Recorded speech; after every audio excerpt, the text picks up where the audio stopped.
So if you're looking for your first drone or you're thinking about getting into the drone world, then this is definitely the option for you. This is the Lito 1 and it's probably the best budget drone that you can buy.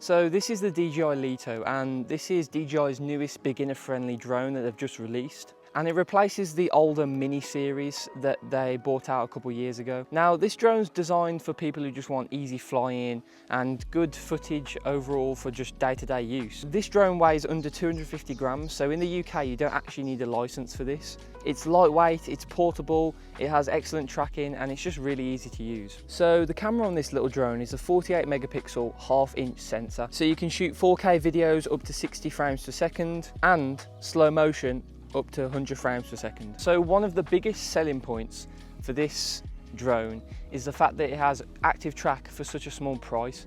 You can track things like yourself, birds, planes, cars, anything. It's really good for, you know, content creators who are doing it on their own, or you're solo traveling. So this new generation of drones, the Lito 1, has really good obstacle avoidance, it has omnidirectional sensing, and it's just a lot better than the older generations of the DJI drone. So DJI claims that the battery life is around 30 to 36 minutes, which, you know, for such a small drone and a pretty small battery is really good. So that's how big the battery is for the Lito. Now let's talk about its counterpart, the Lito X1.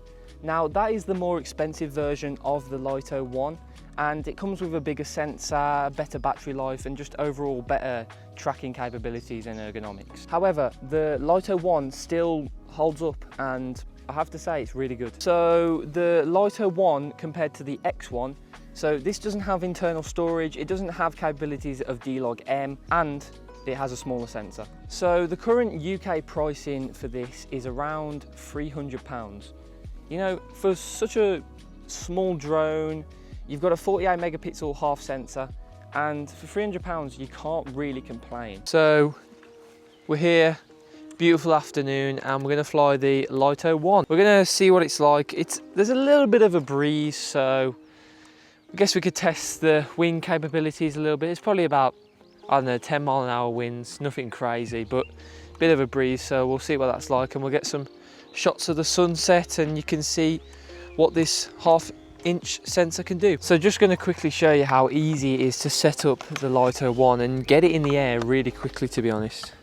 The phone thing's a little bit of a hassle. Like, obviously the X1 is better because it has the built-in screen, so it's a lot easier. But if you're looking for a budget drone, you probably don't really care about this. I'm probably making it look more difficult than it actually is.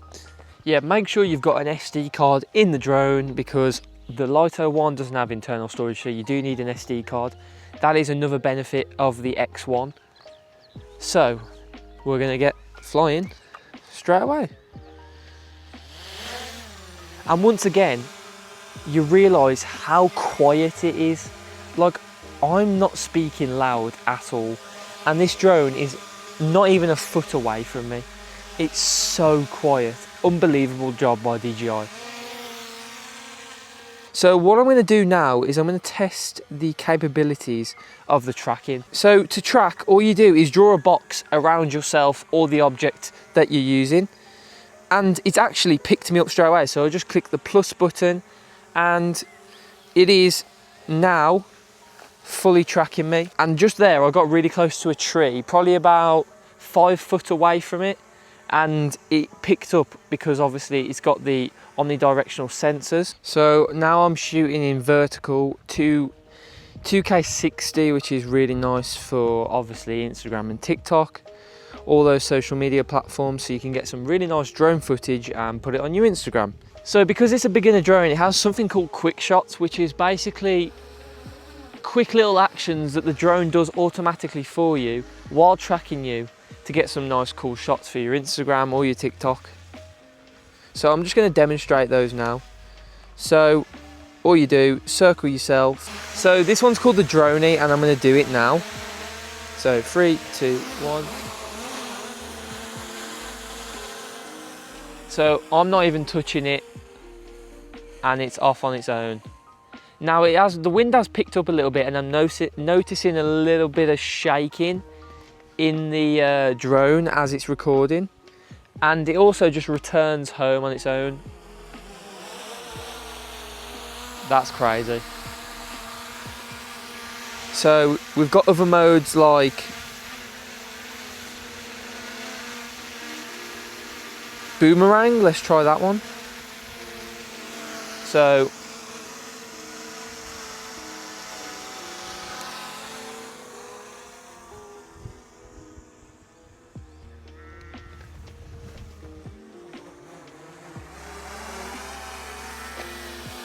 and I have to say, boomerang is probably my favourite quick action that they've made.